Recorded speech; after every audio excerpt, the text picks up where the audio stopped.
इसका विषय है multidisciplinary approach to Indian manuscriptology, अर्थात अंतर्विद्या शाखीय दृष्टिकोण भारतीय पांडुलिपियों के प्रति। तो जैसा हमें पता है कि भारतीय जो पांडुलिपियां है उसको हम मैन्युस्क्रिप्टोलॉजी इस नाम से जाना जाता है, दुनिया में उसे मैन्युस्क्रिप्ट स्टडीज इस नाम से जाना जाता है।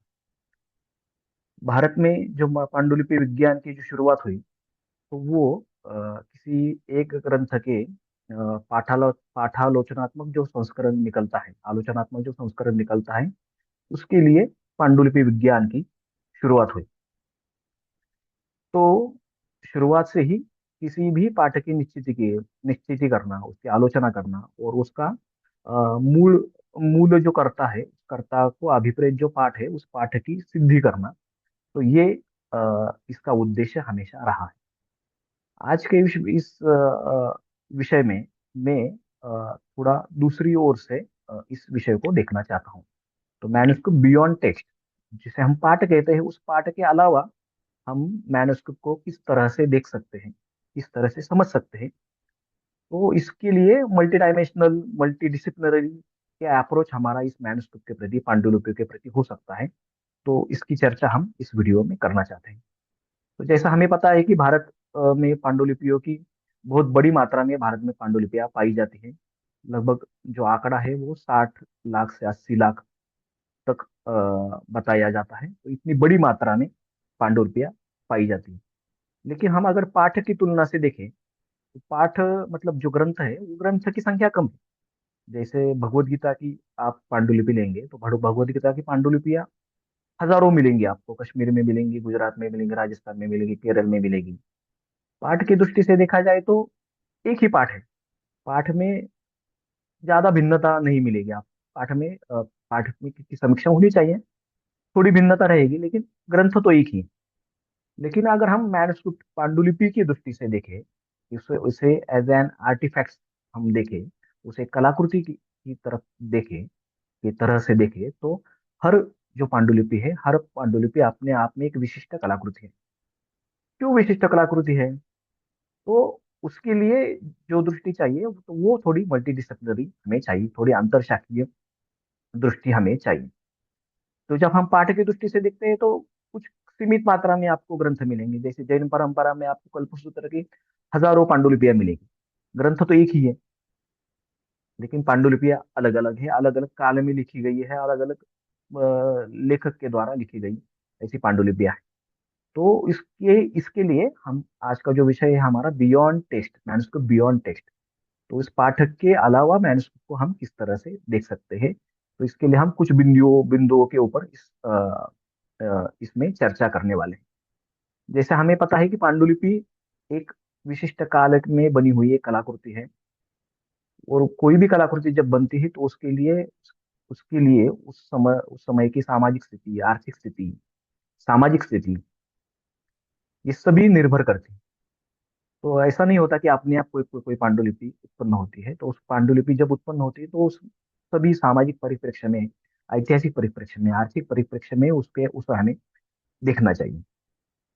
तो जैसा हम बात करते हैं मल्टी डायमेंशनल स्टडी की, मल्टी डिसिप्लिनरी स्टडी की, तो पहली जो बात है तो वो है मटेरियल की। तो किस मटेरियल के आधार पर, किस साधन के आधार पर उस पांडुलिपि की उत्पन्नता हुई है? तो जैसा हमें पता है कि जब पांडुलिपि खोज हुई तो ज्यादातर पांडुलिपियां जो उत्तर भारत में मिलती है वो तो वो कागज की पांडुलिपियां मिलती है। दक्षिण भारत में जो पांडुलिपियां मिलती है वो पाम लीफ अर्थात ताड़पत्र की पांडुलिपियां मिलती है।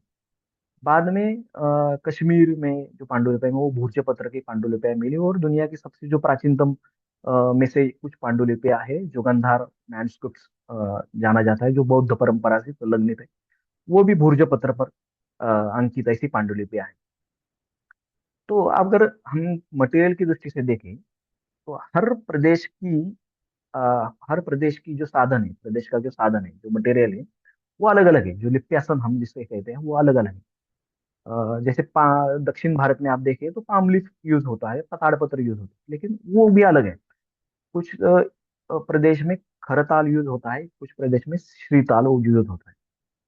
तो जैसे उड़ीसा, एक पांडुलिपि का निर्मित का बहुत बड़ा केंद्र है, तो वहाँ खरताल से पांडुलिपियां उत्पन्न की जाती हैं। और वही जो परंपरा है वही हमें केरल, तमिलनाडु, आंध्र प्रदेश, इस कर्नाटक इस एरिया में देखिए खरताल का उसमें इस्तेमाल किया जाता है, जो कुदेरा जाता है उसके ऊपर, और बाद में उसमें शाही भर के उस मटेरियल का यूज किया जाता है। गुजरात और राजस्थान में भी हमें पांडुलिपियां बहुत बड़ी मात्रा में प्राचीनतम पांडुलिपियां मिलती हैं। तो लगभग 9वीं 10वीं शताब्दी से 13वीं 14वीं शताब्दी तक पांडुलिपिया की मात्रा हमें मिलती है, लेकिन वो श्रीताल है, उसके ऊपर अंकित किया जाता है, मतलब लिखा जाता है, उसके कुदेरा नहीं जाता। तो इस प्रकार हर मटेरियल एक हमें रीजनल उसकी स्टोरी बताता है। हर पांडुलिपि उसकी एक रीजनल स्टोरी बताता है। गंधार और कश्मीर कश्मीर एक बड़ी बड़ी मात्रा में भूर्ज पत्र का केंद्र केंद्र रहा है। तो उस कश्मीर जब बौद्ध संस्कृति का केंद्र था, तो वहाँ बड़ी मात्रा में भूर्ज पत्र का इस्तेमाल होता था, और वही भूर्ज पत्र पूरे आपको बौद्ध संस्कृति में बिखरे हुए नजर आते हैं। जैसे गंधार है आज का अफगानिस्तान, उत्तर पाकिस्तान, ये जो प्रदेश है वो बौद्ध संस्कृति का प्रदेश था। वो आज भी वहाँ बड़ी मात्रा में जब एक्सकैवेशन होता है तो ये भूर्ज पत्र पाए जाते हैं, और भूर्ज पत्र में लगभग ईसा की पहली शताब्दी से ये भूर्ज पत्र में उस पे लिखा हुआ हमें पता चलता है। तो इस मटेरियल की दृष्टि से भी हम इसको देख सकते हैं। तो एक बात हुई मटेरियल की, मतलब उसके लिप्यासन की। दूसरी है उसकी शाही। तो हर प्रदेश में अपनी शाही बनाने की अलग परंपरा है। दक्षिण भारत में उसकी उसका चूर्ण होता था, उसकी पाउडर होती थी। उत्तर भारत में उसको गोंद गोंद में मिलाकर या शहद में मिलाकर उसकी लिक्विड के तौर पर इस उसकी शाही बनती थी।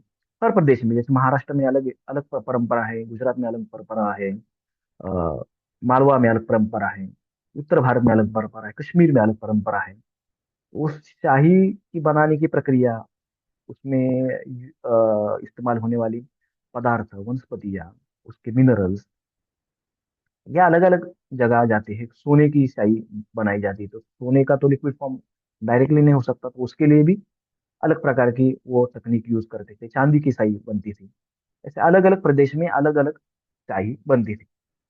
अब ये जो साधन है, इस साधन में भी हमें उसकी उस प्रदेश की संपन्नता, उसकी आर्थिक स्थिति पता चलती है। जैसे जब कागज का इस्तेमाल हुआ तो कागज महंगा था। कागज कागज आज की तुलना से बहुत महंगा था। जब मुगल सल्तनत महाभारत में शुरू हुई, तब से कागज का इस्तेमाल बड़ी मात्रा में हमें पाया जाता है। और वो कागज बाहर से आता था, यहाँ बाद में बनने लगा, तो वो भी ज्यादातर मतलब महंगा ऐसा कागज था।